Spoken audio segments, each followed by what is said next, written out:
are so glad to have you back with us on Unpacked, sitting in our Unpacked Cafe. Listen, over these last several weeks, we have been delving into this topic of mental health and conversations with our men, these strong men that have been on the stage with us today. Listen, I'm so glad you have been joining us. I hope that these shows and these series has been a blessing and a benefit to you. I hope that it has been helpful and impactful. And I hope that it has caused you to start talking. Yes, and so good. Over the past few weeks, we've had our men's roundtable, and I have loved every second of it. And they're still here with us. We just added a couple ladies. And so I want to introduce you all. We're going to cover a few different topics this morning, all on mental health, or this evening, all on mental health. But we have some ladies joining us. So I want to introduce you all to, as you've seen our guys before, we have Julia Stringham here. She's a licensed professional counselor at First Light right here in Southlake. And sitting next to her, we have Nancy Nilsson. She works at New Solutions Counseling Center with Brian Simmons. He was on last week and he is still on with us. There he is back there. Yep. Brian Let's Simmons, give them all a hand. Thank you so much for joining us. We are so grateful that they are here. And you will have all the information on how to reach them after the show is over. Everything will be listed for you. I encourage you to call and make an appointment and get some help. No matter what you're going through or what you are struggling with, we have these resources to help you. And this is why we are doing these shows, is to give you aid where you feel like you don't have any, give you support where you feel like you're lacking, and just give you encouragement to know that you don't have to live this life by yourself. You don't have to do it alone. And we can face all the things life gives us together. So welcome back to the conversation. Hi, Timmy. Hi, baby. How are you? I'm fantastic. How are you? We have had an amazing past few weeks, haven't we not? We have. It's been wonderful. So good. Yeah. Yeah. Nancy, Julia, we're so glad to have you join the guy conversation. I got a little bit more estrogen with me, huh? Yeah. It has been great being on the show with these men, and we've started talking, right? And they've started talking, and I know you all have been watching. How has this affected you? How has just even mental health? How has this overall? What impact have you seen or will you see now, knowing that, hey, we got to get these men talking, then we can get these kids talking, then we can get, these issues opened up. What has it been like for you? It's been really amazing watching everybody open up and talk about mental health. Yeah. Because foundationally, if men can open up and start talking, that releases children to start talking, and it changes the way that we're looking at what expectations are. Yes. It kind of blows through those barriers of having expectations and giving us space to be unique individuals and having different experiences. Yeah, for sure. Yeah, I mean, first of all, this whole series in itself is something that, coming from a church platform, is remarkable. It's not done very often, because I think people just don't know right. how do we handle mental health. Yeah. But to hear the men, I think it's like amazing how you started, bringing in a roundtable of men, who have grown up in a generation where it's been very challenging to talk.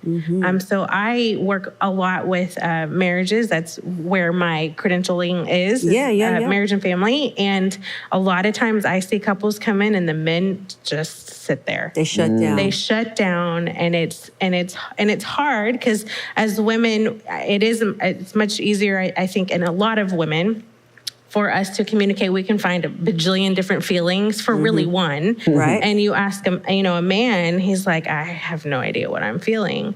But I think when we can get that conversation started, that it is okay. It's okay to even be there, being like, maybe you don't know how to communicate these things. You never were taught, but let's get that conversation started. It opens the door for freedom for an entire family unit. And I've seen that. Yeah. So especially, there was something that I read that it just said, trauma and pain travels through family until someone stops, feels it, and heals it. So good. And I was just like, stops, feels it, and then heals it. Yeah. I like that. So it can end with somebody. That's right. And That's right.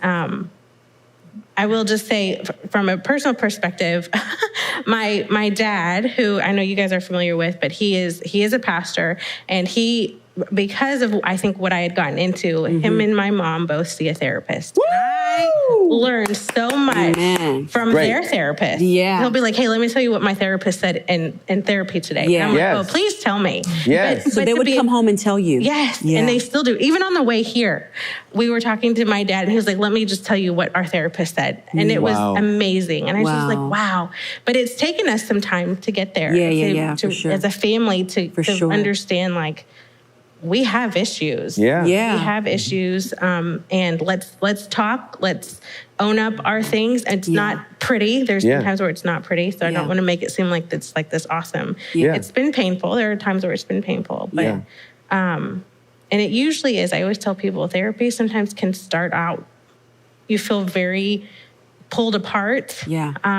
But you kind of have to allow the Lord to break you to rebuild something better. Yeah. Right. And that's just been my experience personally with my family. Yeah. So. I'm very curious. Can you speak to what it's like to have gotten therapy for yourself, but also to become a therapist Sure. and have family members that weren't doing their own work? It's very challenging. I think that because of my education, I didn't realize honestly how messed up I was until I went to school for it. Yep. And then I was like, oh, you were like reading a chapter and you were like, how was I in here? This is me. And I know from the previous weeks I've talked about safe environments. I shouldn't say I feel because that's not a feeling. I think that I grew up in a very healthy environment. Yep. I had two believing parents that are married. They worked hard at their marriage, grew up in ministry. You know, you would think you don't have problems, but we were all afraid to talk. I was not really given that space to really say how I feel. And we've talked about this, and so when I got into school and I was like, wow, I've got a lot of problems. I need to do some work, is kind of where that started for me. And so when I started to do my own work, it was actually very challenging to recognize that my parents did the best that they could. And I'm not negating that they're, like, I'm not saying they're bad parents, that they, did all these things to hurt me. They worked with what they had. But it's on me to do my own healing from that. And releasing forgiveness, which takes time. Releasing my own, working through my own traumatic experiences. And so that was hard. But when I started to talk to my parents, the Lord completely opened the door. They were like, okay, this is interesting. And so my dad is a huge researcher on things. And he's like, I think I need to do some research on this. And I need to get some help too. So it was a catalyst, I think, for our family. And it was completely the Lord. But I think that's hard when you go into a session and you want to talk about somebody else and how it's like somebody else's fault. I have someone else to blame. But kind of what you said, I might be my own problem. So, and then learning to release that and hoping and praying and believing that work will be done in a family unit or whoever. It's not in my control how someone else decides or doesn't decide to do work. So let me ask you. So let me say this. How many people up here have kids? Everybody's got kids. All right. Nancy, I know you've worked a lot with children. How has the pandemic, how has the lack of parents talking to their kids, how has the lack of the paternal role in a family affected kids nowadays? Because I know you see a lot of teen kids. Can you speak to that, the youth? I think Tim gave us a statistic about a month ago that he had read that 19-year-olds was the premier age for suicide. Yeah. More 19-year-olds will die by suicide than any other means of death. It's a transition time. Yep. It's really scary. So this is a big conversation on itself, right? Yeah, for sure. So, and that's why we're here. Yeah, and the pandemic itself, it almost created, it seems, from my perspective, a more of a disconnect, where it seems there's a space to go into technology so much, where there's become a bigger disconnect between not just parents, but an interesting way with peers too. So in the family aspect, when we're talking about the difficulty of communication between parent and adult anyway, right, and then now we're throwing in the pandemic there and it being a bigger disconnect, this is where a lot of children are not feeling in that safe environment to be able to go to parents and say, hey, these are the things I'm struggling with. Because a lot of times if we come back with the, oh, you know what, keep going, you're doing great, or it's kind of rub the dirt on it space, where, just buck up. Right. And these kids are dying inside. I'm going to say that. And there's a space where if I'm not heard and I'm not seen and nobody can hear me, there's hopelessness. So it's really being able to recognize, where do our kids trigger us? Can we sit in the uncomfortable feelings to be able to help them sit in the uncomfortable feelings? How are we going to help with our trauma to help them be able to be the best that they can be? So with our children, it starts with us. For sure. But where there was help from Julia's family and where there was connection, I don't have that same kind of story. Right? So there, kind of the question you asked a little bit ago, with the space of, what happens when one person in a family system does the work and nobody else does? It can still change the system in a really positive, amazing way. If even for that one person who's doing it, because they get to learn to set boundaries and how to speak in ways that other people can hear them, and you're not combative. You're having a real conversation. And if that person becomes combative, then you can choose to say, ooh, you know what? I'm hearing contempt. I'm criticism. There's defensiveness. You're not talking to me now. You're angry, but now you're just leaving me freaking out. What's happening? So I can feel the change, but nobody's talking about it, and that's stonewalling. There's ways that we can communicate that are healthy versus the unhealthy that we were all taught and learned. We grew up with unhealthy communication. So that's all we know. But through therapy, we can learn healthy. I'm so grateful you said that. Dr. Caroline Leaf had a quote that somebody posted a couple of months ago that I just thought was hilarious. And the quote was, people who go to therapy wind up staying in therapy to deal with the people in their lives that don't go to therapy. That's what people talk about, those people. Right. And I just thought that was funny, and it's actually true, because I know this in my own life. For the people in my family that have not done the work, all the work I've done has allowed me to, in a very safe way, navigate those people. Not just family, but friends as well. Peers in ministry. I have healthy boundaries around toxic people now, where I can still associate with them, but I know they're too toxic to have a relationship with. So there's a boundary there, and this is the space I entertain them in, but I'll never entertain them in this space because they leave me too triggered, right? So just having those boundaries in place is important. One of the things I want to, that I'm curious about, that I would love your thoughts on is, when you're setting those boundaries with people, especially if they're toxic, a lot of times, even for the people that do their work of their own therapy, don't want to broach certain conversations because of the reaction they're going to get, even if it's brought forward with all the hostage negotiating techniques that you can muster, right? You already know this person is not in a good place, and no matter what we say, I see so much reticence from people setting boundaries because they fragilize their counterpart, right? Well, I can't talk to them about that because they can't take it. They'll die. Part of my part of my EMDR work was getting down to the core lie that I believed at 8 years old after I was sexually abused, which was vulnerability is dangerous.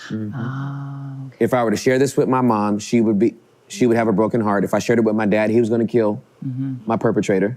If my brother found out, he was going to bury the body. And my dad's going to be in prison. My mom's going to have a heart broken. And so they can't handle my vulnerability. Therefore, I'm just going to cover it up. Well, guess what happens? That 8-year-old turns 9, 10, 11, 12. And guess what? Nobody can handle anything. So I'm fragilizing everybody. I don't want to tell you because your feelings are going to get hurt, right? Well, I've done my work. I've neutralized those zones. And now my narrative is I am vulnerable at the risk of other people's discomfort. My vulnerability is my superpower. Therefore, I wear it. And if you can't handle it, you'll be uncomfortable. But not at the expense of me being silent, right? I don't want to walk in silence anymore. How do we help people be brave enough, right? After they start doing their own work, now they're changing, but they might be around people that are not. That's right. And how do we encourage people to be brave enough to say, hey, you've done great work. Don't let it all relapse just because another person doesn't embrace the work that you've done. I want to help people not fragilize people that they need to be in a certain space so that they can continue to grow. Yeah, well, now you're talking about all the thoughts in our own heads, right? Judgment, being uncomfortable because they're uncomfortable. Right. Because a lot of times if I maybe don't want to say something, it's because I know they're going to abreact or they're going to lose it or whatever. Right. That creates a space where there's eggshells now in between us because, I don't know, you might freak out. And so it's really becoming comfortable with yourself. Yeah. And that takes work, Yeah, right? it does. And it is those negative beliefs, right, that can drive us sometimes. Yeah. And so it again, get back to doing that work. Because in order to be vulnerable,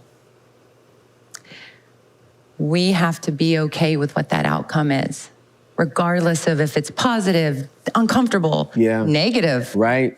We got to be okay with that. We got to be okay with it. Yeah. Because if we're going to be authentic, we're going to have to realize that, or we will realize that not everybody's going to be comfortable with things we're saying, or our thoughts, our beliefs. Yeah. With our authenticity. Yes. Yeah.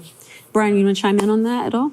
I would just pretty much say that lack of rigidity and a lack of adaptability are the enemies of happiness and spiritual growth, period. So good. And so part of what the pandemic did across the board was exposed the vulnerabilities and the rigidity and weaknesses in each of our individual family systems. And then that was echoed across the entire nation, right? So there was chaos and upheaval in households all over the place. And so unfortunately, what you're seeing as these new and developing mental health statistics about how it's manifesting, it's basically speaking to the weaknesses that were existing. That's always been there. Well, and that were basically magnified in each of these individual households because they weren't adaptable. Right. Right? So if a child was already on the verge of kind of feeling unimportant or marginalized, well, now that's just, that's just magnified. Or, if there wasn't a strong connection between parents and children or between siblings, where there was a social network and a structure of support and development built, then now they're online, right? Trying to seek that out in healthy and or unhealthy ways, or going to unhealthy coping skills. So for all of us, a lot of it's about rigidity and adaptability and how much we fit that world, and then in turn that becomes safety. If we're adaptable, then we can be safe, right? We can move within the different environments that we exist in. Right. It's great. So I wanted to ask a question, since we're talking about mental health. I heard this at my chiropractor's office, and she said we've misdefined health. And she said that health is not so much about feelings, but it's about functionality. Do y'all agree with that, or what are your thoughts on that?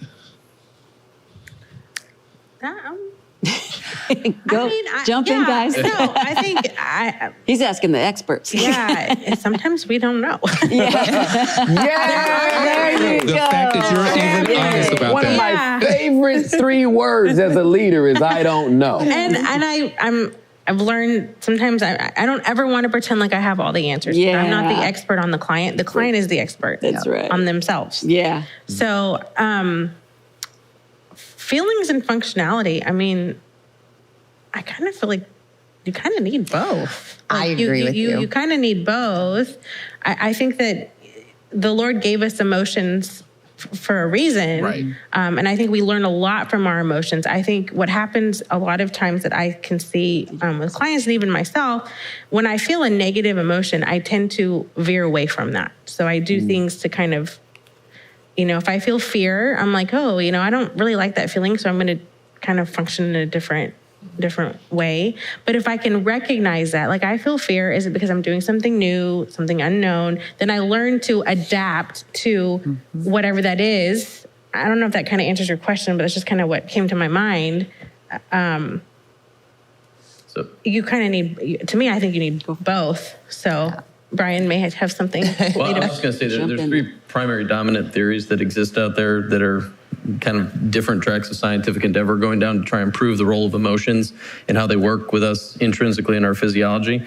And kind of the best way I've ever been able to kind of, I guess, answer that question or describe that question on functionality is the recognition, which is oftentimes lost in mental health, is that the body is kind of the interface, right, between the world and the brain, right? And so every experience we're having is happening in that physiology. Correct. Right? So our sensory experience, and this is the science behind EMDR, for those that have experienced it, right, is utilizing that sensory system to realize that that is our functional space. Right, how we're walking through the world, and that's where the intersection of, like, for example, chiropractics and and holistic medicine and all of this stuff that's been really, really undervalued is that's kind of the arena now where this is all kind of playing out. I mean, unless the research has been updated since last I checked, the interesting thing is like tears, for example.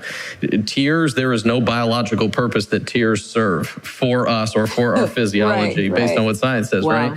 But yet we have different forms of tear and different viscosity of tears based on the emotion that we're in a cathartic space trying to release, right? A lot of what the estimated belief and purpose about that is that it's to draw other people to us for co-regulation. Wow. In other words, it's to bridge the space between functionality. We have an intrinsic understanding from nurturing that exists all the way back to something called phylogenetic memory and that we're encoded with at birth, which basically says you see this response in somebody, it means this, right? And that's what is the foundation of what a lot of our experience or our functionality is developed upon, right? But we all share those common experiences, that common knowledge from birth. So then how we evolve in life is that functional piece. So we either fit or we don't fit, but then the adaptability is realizing and looking at ourselves and saying, what can improve about me to make it better, or what is toxic in the environment or I don't like. So emotions exist to tell us this fits me, this doesn't. That's right. But that's the acceptability of emotions. Okay, I'm mad or I'm sad or I don't like the way I'm being treated or I'm hurt. If I can't own that feeling, then basically I can't adapt to the space I'm in. I'm going to push myself potentially into an unhealthy experience and become unfunctional, right? Dysregulated or dysfunctional. So I agree 100% with the statement personally. I wish I had a remote control that said slow down on Brian and talk because that was so good. That was strong. Yeah, that was definitely strong. It's the power of education. It's the power of knowledge. I am like... His head is about to explode. It's interesting that he said that because when I was going through, we call it a DBT, so dialectical behavior, whatever. Dialectical behavior therapy situation. So one of the things they talked about is when babies, they cry, right? That's their way of communication. And it will, if it is neglected or shoved off, it will start to realize that what I'm doing to get attention or what I'm doing to express my need isn't working. So then I will not do that. I'm talking because like it's babies.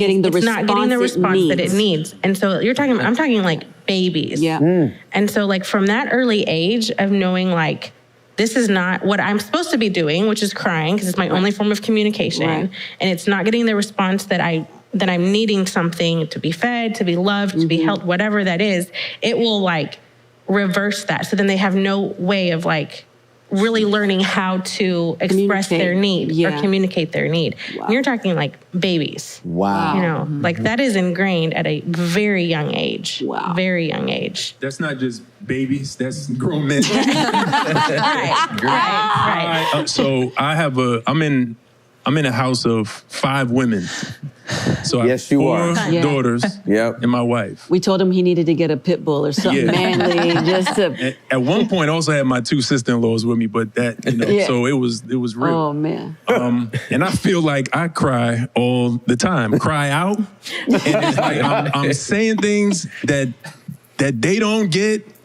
And it's tough. So I tend to do that. I tend to shrink back and just say, okay, well, obviously my voice is not going to be heard here in this environment. And sometimes it feels like I'm fighting to communicate what it is that I'm trying to say from my perspective, because it seems like they're all in alignment, and it feels like I'm fighting the good fight by myself. Yeah. And so sometimes it's tough to come out of that. And how do you turn the corner on it? Because now it's a pattern of behavior and you learn. And this is part of how you learn how to navigate the world. And if it's successful, then you can do it. If it's not, then you try and have to find another way, right? Right. Yeah, because feelings are kind of like warning bells, Yeah. in the negative, so you can figure out how to navigate that space, kind of like what we've been talking about, just in a different way. Yeah. I there's so much power in. I'm still stuck on the tears. Yeah. And the reason why I am is because I remember vividly being on a plane, because I'm an empath. I can just sense everything. I was playing video games with a friend of mine a couple of days ago. Oh, yes. And I could tell after about 4 butt whoopings, he wasn't feeling it no more. And the atmosphere changed. Like I could feel it change. He got real angry. And I stopped taunting. I was like, I scored my buckets and I was like, I didn't say a word. And when the game was done, I didn't even say good game. I just got up and walked away. And he really got triggered. He told us later, he was like, I really got triggered. But I could feel it, right? So I'm on this plane and this guy starts weeping. And within 4 minutes, 80% of the people in my section were like, are you okay? Are you, hey guy, are you? Well, he had just found out his son was killed in a car accident and he was flying to where he was. But just the thought that we can't find a scientific Purpose. context for tears, but they are meant to move people. That's so powerful. Into community, right? Yes.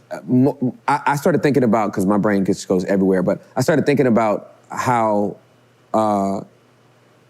women have been advised, if they are in danger, to yell fire before they yell help. Because nobody will come. I've never even heard that before. Yeah. Oh, okay. Nobody will come if you say help. Good to know. You're probably 3 times more likely for somebody to run towards you if you say fire than help. But if she was weeping, they're coming. On any level, a baby, name any age. You see somebody weeping, unless you are just a sociopath. You know what I'm saying? A psychopath. You're drawn to the emotion. You're going to be drawn to what is the issue here. You know what I mean? And so my brain is so crazy because I'm like, but yeah, some people can manipulate with tears too. Okay, we're not talking about that right now, brain. Just the compassion that people have and God's own unique way of bringing people together. So I said all of that to muse this thought. How come we're not crying? How come we don't use our tears more? Perhaps we wind up in alienation because we cut ourselves off from an emotion that would actually let people know I'm supposed to be drawn to you. Especially when we're talking about with men and don't even access your emotions. Yeah. We'd probably have people move closer to us, which is what we need in the first place. But could be what they're scared of. Right, understood. Right. But there's a lot there. But Yeah. I'm very in touch with my emotions, right? I have cried at a 90-second Nationwide commercial. So just to let you know how much of an emo I am, it was a Super Bowl and it was some country singer. And by the time he got to the end and was Nationwide, I was like, they are on your side. So good. It's a lot, but it's the truth. It is a lot. I just feel like Too much. Yeah. and I'm not trying to turn macho people, male or female, into emos. All I'm saying is God did give us tears. Mm-hmm. And if there is no other explanation for them, except for this empirical data about being drawn to, It's beautiful. may a whole nation weep. Hey, listen, Unpacked, we have been discussing such amazing topics tonight, and it has been wonderful. I hope you've been enjoying it. I hope it has been a blessing to you. And guess what? We are not done. We are not done. We're going to go a little bit deeper next week. So would you join us 7 p.m. on Wednesday? God bless. Welcome, my Unpacked family. Listen, I have an announcement for you. This announcement has been a long time coming. I want you to tell your friends. I want you to tell everybody that you know, because finally, in the history of ever, there was a history. For the first time this year, 2022, Embassy City Church will have their first women's conference. Yay! It is about time, I know it, and I am glad that this year, September 9th and 10th, we are finally doing our first ever women's conference. So be prepared. We are going to have a blast. Tell your friends, and I will see you soon.